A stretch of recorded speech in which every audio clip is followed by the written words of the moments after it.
there. Bom dia. Hey everyone. All right, so I'm Diogo. I'm here on behalf of AMAZIX, and what we do is community management, essentially. And as you can see, for us, community is everything. I'm sure you guys know the importance that communities make on projects. They can make or break a project, and it's very important to carefully tend to these communities. And what I'm going to do here is speak a bit about what we do. But before that, I'm going to do a small introduction about the company, about myself. I was born here in Portugal, in Porto. I'm 30 years old, and I started in crypto in sometime late 2013, early 2014. I was a bit skeptical at first, maybe all of us were at first.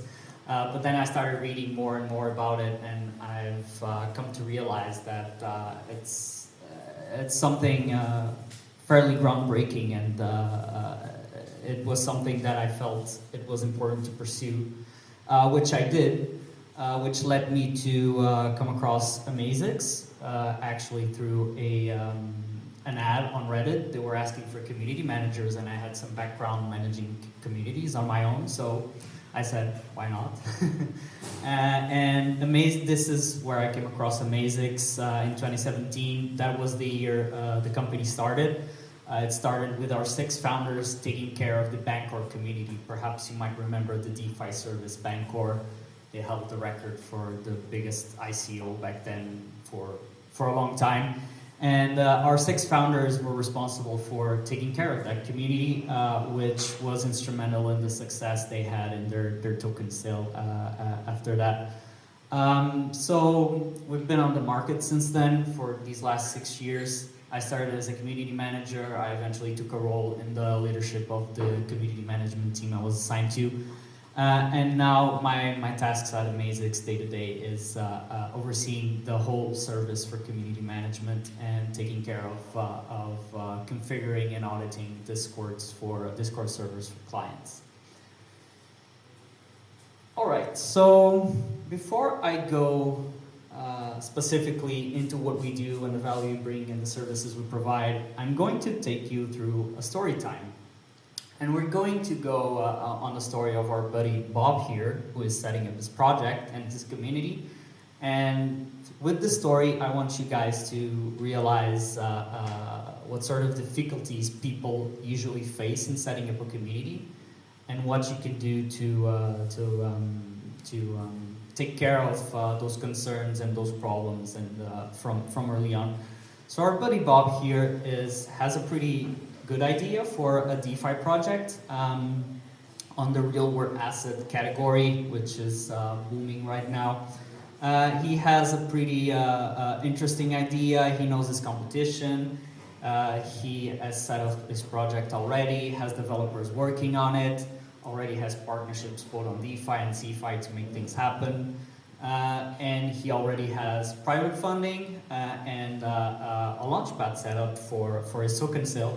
So you can say he's set up early on in the proper way, and he's on his way to get his project off the ground. So one of the first things people do is setting up their communities. So the first go-to is Telegram, as we all know, for many years, and as of late, Discord has been gaining popularity. Started with NFT projects, but it then started being popular on all sorts of projects. Obviously, Bob now wants to have some members in his community, so he starts running some marketing campaigns through Zealy to get people there, incentivize them through a few rewards. And setting up these channels, he has his marketing team, and someone from the marketing team will hop on there to chat with people and whatnot. He also has some advisors that will hop on from time to time.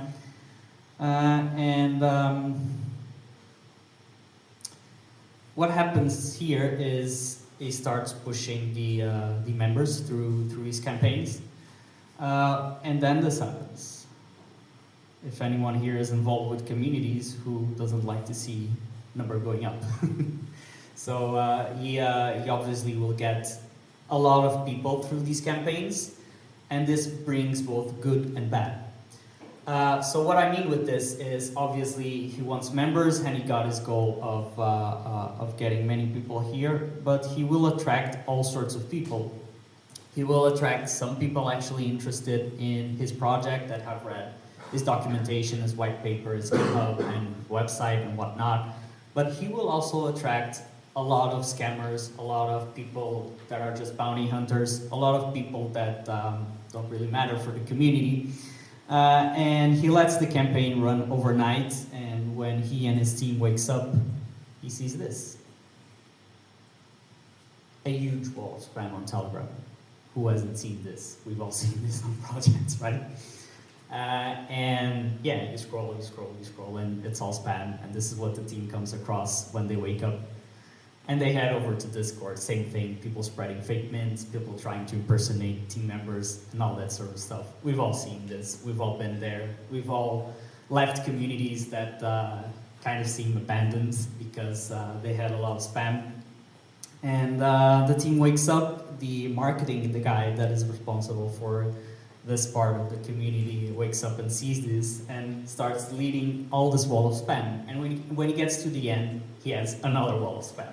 So this is like a real big problem on projects, and it is taking time that people should be devoting to other things such as marketing, developing, coding, and actually going forward with the project. They have to stop their tasks and just start deleting the spam and start putting bots that won't solve the problem entirely. So this is something we've seen throughout the years that is a real big issue and that teams need assistance with.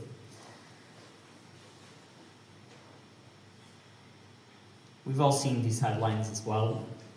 Many Discords get hacked because they're not properly configured. And as I mentioned earlier, something we do for clients is Discord configuring and auditing.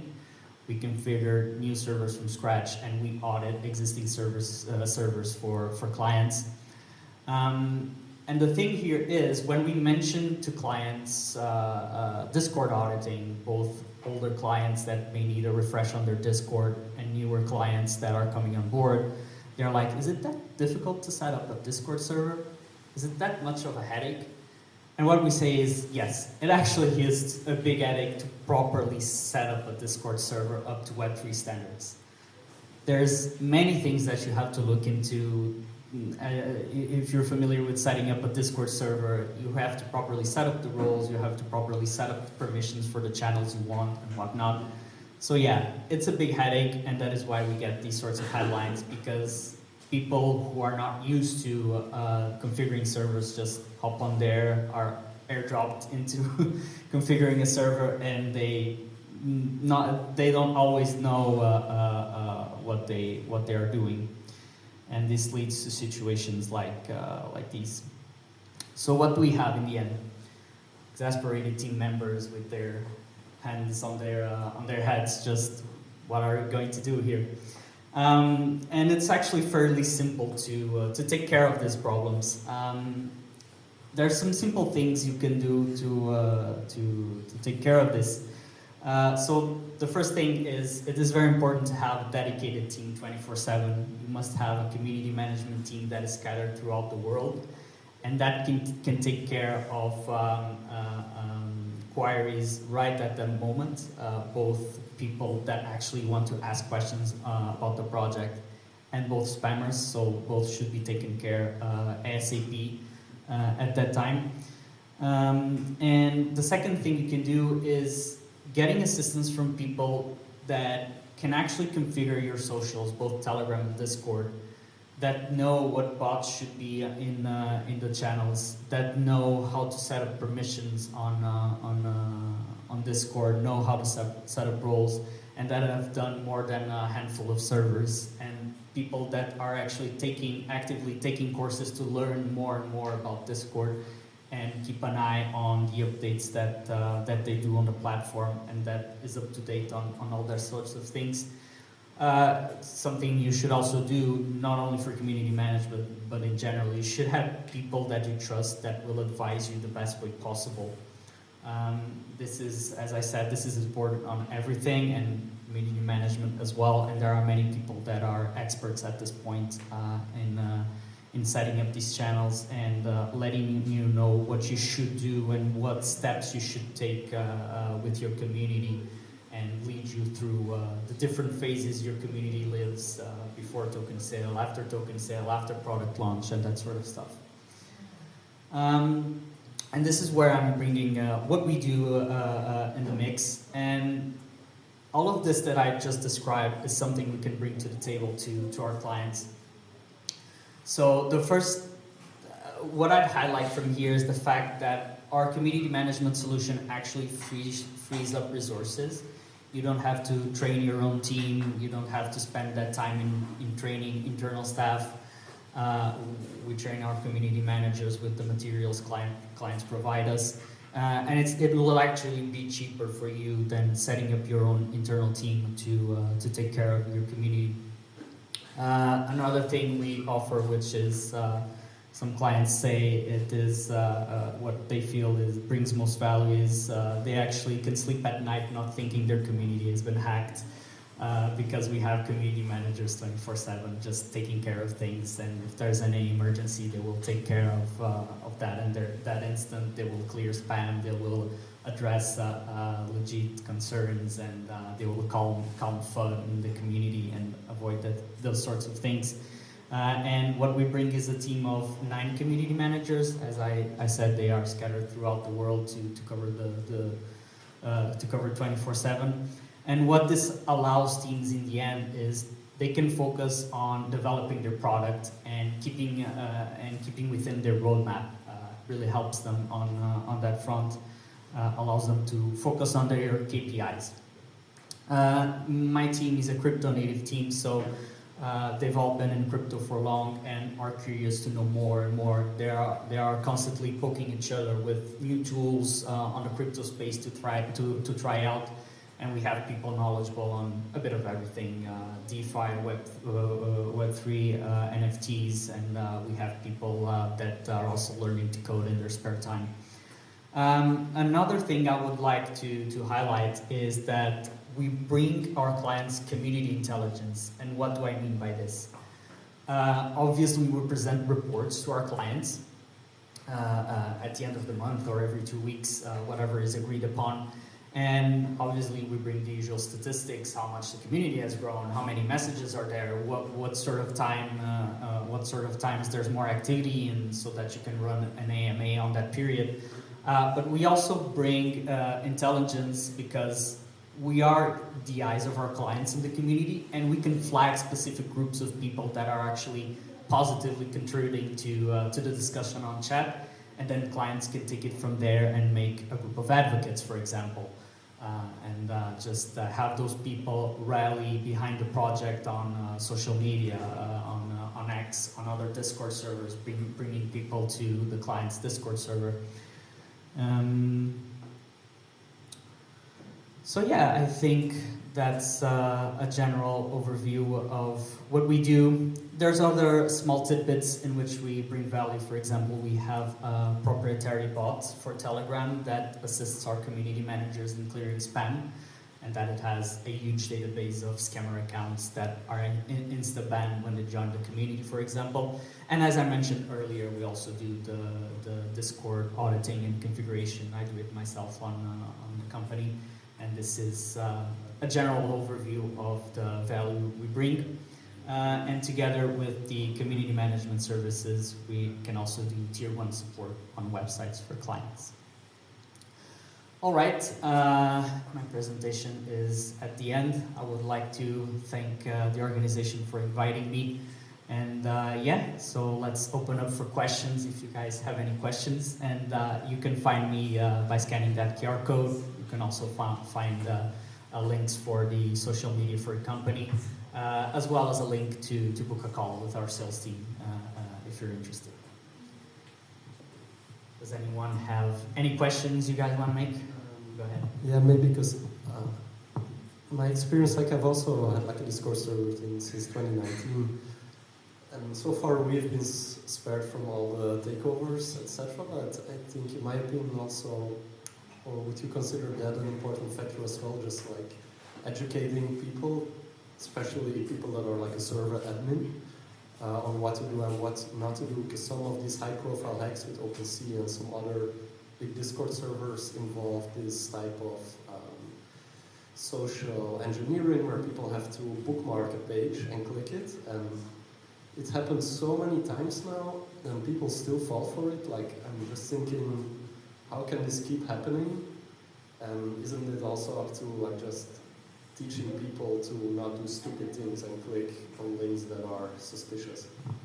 I think it happens for two reasons. The first of one being people on their day-to-day just skim the messages diagonally and don't actually pay attention to what they're receiving.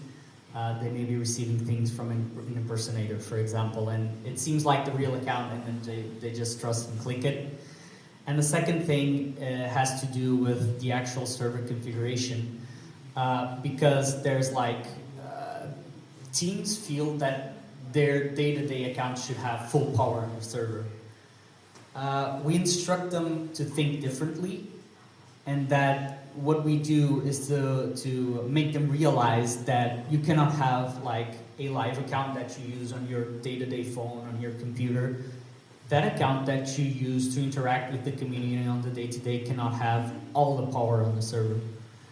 And that is part of the secret sauce, so to speak, on the Discord configuration that we do, and we instruct teams how to, we place specific tools to assist teams on their moderation so that they can offload the permissions to that tool and have their day-to-day accounts separated. And we instruct teams on how to do this, and we also instruct teams on common hacking techniques. Obviously, this is all training that is part of the regular training we do to our teams, and we pass it on to our clients as well. Does that answer your question? Yeah, it does. Any other questions? Okay, guys, thank you, Diogo and Thank you very AMAZIX. much. Thank you.